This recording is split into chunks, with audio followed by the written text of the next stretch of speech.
Ở clip này, tôi xin chia sẻ cách nhân giống cây tróc bạc cẩm thạch này bằng phương pháp giâm cành. Đây là một số cây tróc bạc cẩm thạch đã được tôi giâm cành 30 ngày. Cây được để trong bao ni lông kín để giữ ẩm, giúp cho lá của cây tróc bạc cẩm thạch không bị héo.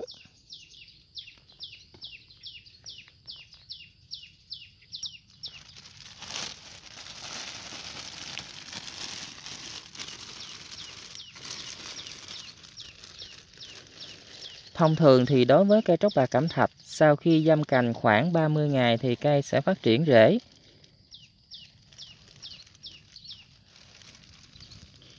Khi quan sát phần đáy chậu của cây tróc bạc cẩm thạch, nếu như thấy rễ đã phát triển ra bên ngoài chậu trồng như thế này, rễ dài khoảng 3-4 cm trở lên thì có thể đem ra ngoài để trồng.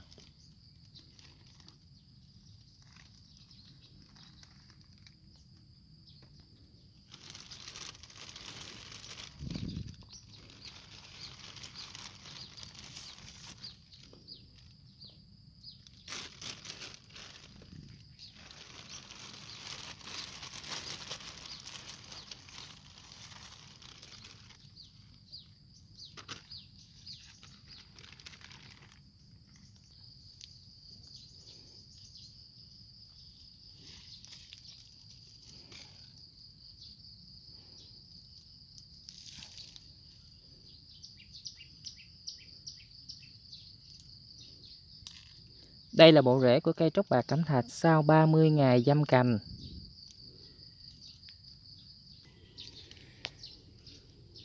Đây là cách tôi giâm cành cây tróc bạc cẩm thạch.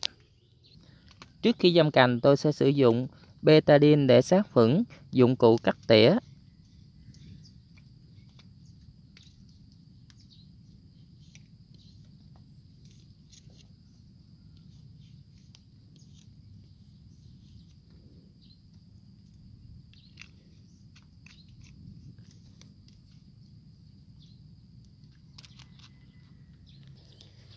Kế đến là cách chọn cành tróc bạc cẩm thạch để giâm cành.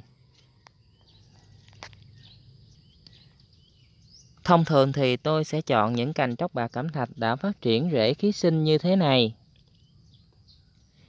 Việc chọn những cành đã phát triển rễ khí sinh sẽ giúp cho quá trình giâm cành được nhanh chóng hơn. Đồng thời trong quá trình giâm cành cây tróc bạc cẩm thạch, tôi chỉ lựa những lá có màu trắng và màu xanh xen kẽ với nhau như thế này.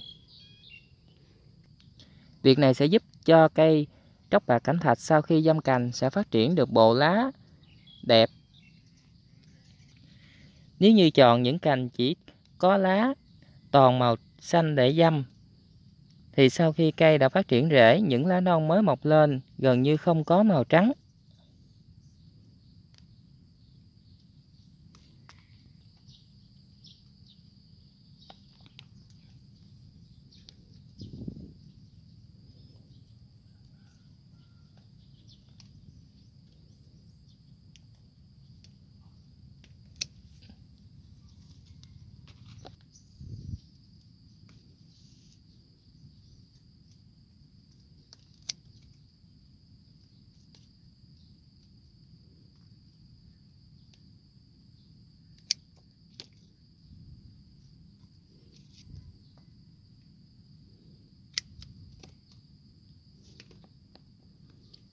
Đoạn thân bên dưới phần rễ khí sinh này dài khoảng 3-4 cm là vừa.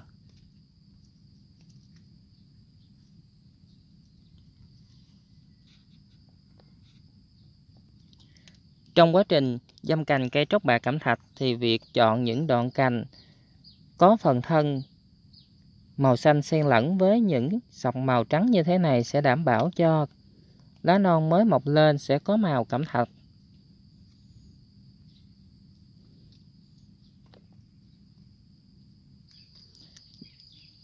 Giá thể mà tôi sử dụng để giâm cành cây tróc bạc cẩm thạch bao gồm xơ dừa và vỏ trấu.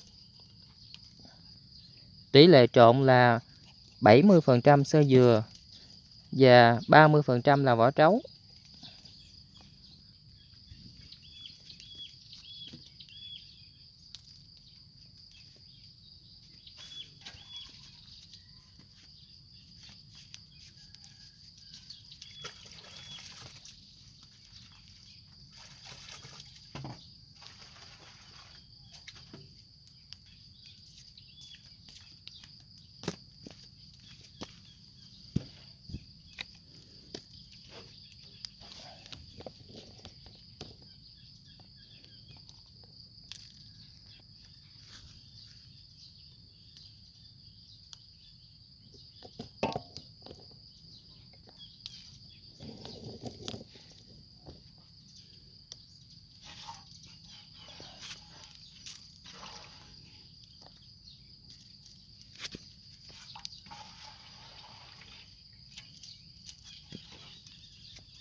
Trước khi dăm cành cây tróc bạc cẩm thạch, tôi sẽ ngâm các cành dăm này qua dung dịch bao gồm 1 gram cơm cát và 1 gram thuốc phòng trừ nấm bệnh Antracon.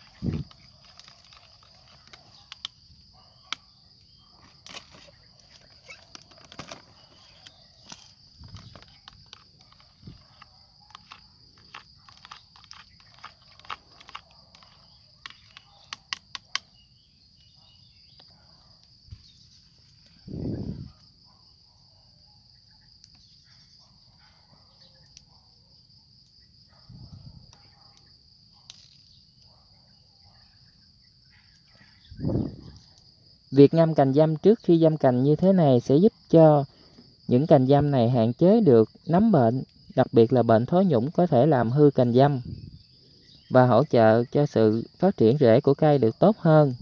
Thời gian ngâm trong dung dịch là khoảng 5 phút.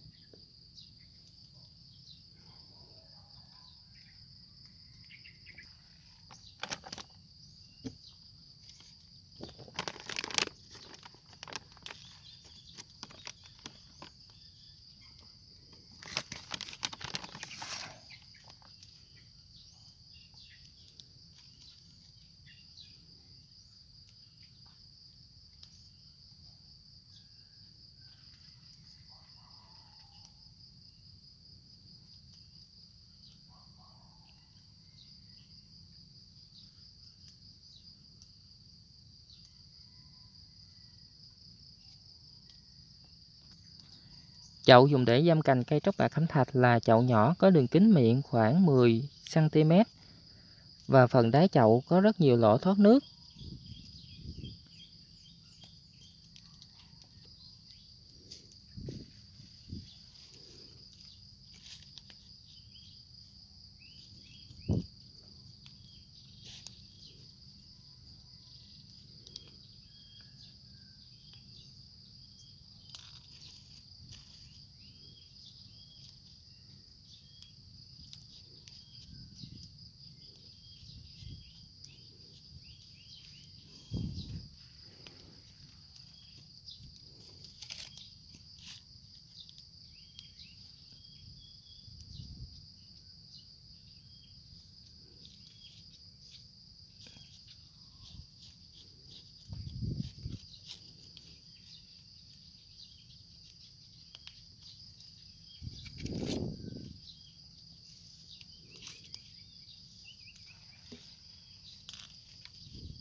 Sau khi đã trồng các cây tróc bạc vào chậu, tôi sẽ tiến hành tưới qua dung dịch thuốc phòng trừ nấm bệnh và kích thích ra rễ đã pha trước đó vào phần giá thể trồng của các cây dăm cành này.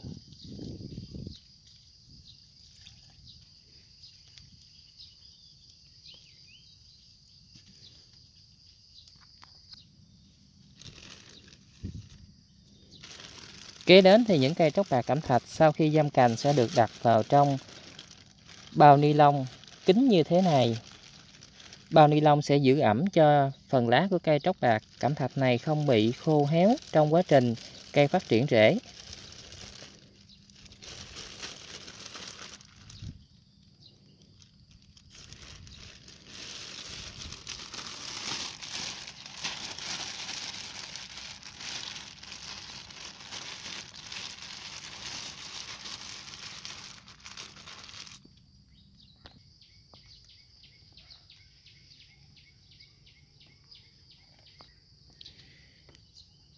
Vị trí đặt bao ni lông là ở trên nền đất có độ ẩm cao và bên trên là 2 lớp lưới che bớt nắng. Mỗi lớp lưới che bớt 60% ánh sáng.